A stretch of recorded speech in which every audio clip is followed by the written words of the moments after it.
राजीव रंजन, क्योंकि देखिए मैं आज उसी मुद्दे पर हूं। आज बीजेपी ने अपने अध्यक्ष को एक्सटेंशन दिया है। एक आपकी प्रतिक्रिया यह ध्यान में रखते हुए कि बीजेपी अक्सर परिवारवाद का आरोप सारे क्षेत्रीय दलों पर भी लगाती है, कांग्रेस पर भी लगाती है,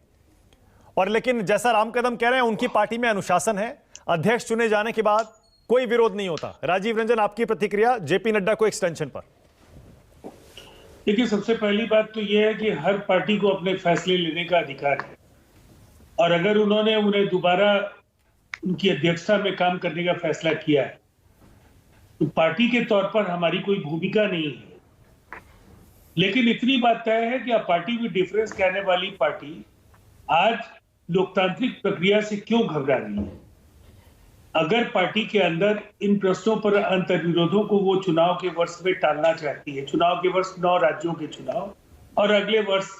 जो उनके लिए बेहद महत्वपूर्ण है लोकसभा का चुनाव, और शायद इसी वजह से जेपी नड्डा जी को उन्होंने दोबारा एक्सटेंशन देने का काम किया है। एक बात तय है, भारतीय जनता पार्टी को जो लोग जानते हैं,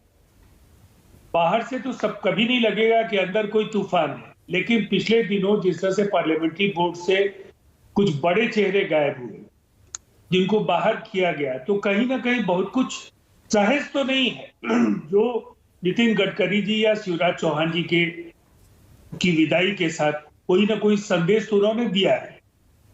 अब ये अलग बात है कि ये 9 राज्यों के चुनाव, और इन राज्यों में आप जिन राज्यों की चर्चा आपने पहले कर चुके हैं, मैं दोहराना नहीं चाहूंगा, लेकिन ये आसान सफर नहीं हो गई। इसमें 3 राज्यों में काफी नजदीकी मुकाबला उनका कांग्रेस के साथ, बल्कि ज्यादातर राज्यों में उनका मुकाबला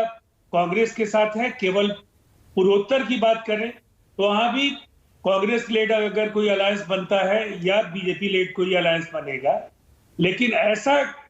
न कर्नाटक में है न तेलंगाना तो खैर ये चाहे जितनी तारीफ कर ले,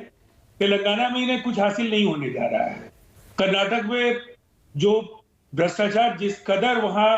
बढ़ा हुआ है, कर्नाटक में नेतृत्व परिवर्तन, ये तमाम चीजें इनके मन में चल रही होंगी, लेकिन मतदाता पूरी तरह से नकारने का मन बना रहे हैं कर्नाटक।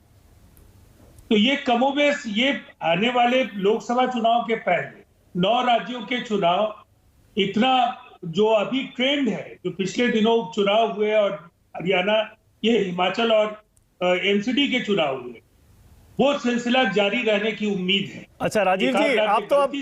जी, आप तो बीजेपी के विरोधी हैं, खुलकर बोलिए ना, आज बच क्यों रहे हैं? थोड़ा बोलिए ना, जेपी नड्डा के बारे में आप क्या सोचते हैं? कैसे अध्यक्ष रहे हैं वो बीजेपी के, कैसे नेता हैं? देखिए, नहीं, जेपी नड्डा जी को अध्यक्ष बनाना नहीं बनाना, ये फैसला तो भारतीय जनता पार्टी को करना है, लेकिन जो पार्टी दूसरों से भिन्न होने का दावा करती है, वो लोकतांत्रिक प्रक्रिया से अगर डरती है, तो मुझे लगता है उसे पार्टी के अंदर झंझावातों का एहसास है कि इसमें कहीं ना कहीं नड्डा के उत्तराधिकारी के तौर पर कई चेहरे उभरते, अलग अलग समूहों का द्वंद्व सामने आता। और ये पुरानी बात नहीं है, खुद मोदी जी को झेलना पड़ा है 2011 में गोवा सेशन के पहले जो परिस्थितियां थी, या जो जिस तरह से हालात वहां बने हुए थे, वो भारतीय जनता पार्टी अगर कहती है कि हम लोग तो एकजुट हैं और हमारे यहाँ द्वंद्व नहीं है, तो आडवाणी जी के साथ जो कुछ हुआ, या हाल के दिनों में जो मुरली मनोहर जोशी की जो कुछ टिप्पणियां हैं, अब मैं समझा, इनका सब कुछ सहज नहीं है। यानी राजीव रंजन इशारा ये कर रहे हैं बीजेपी में अंदरूनी तूफान तो चल रहा है, और शायद इसीलिए बीजेपी ने जान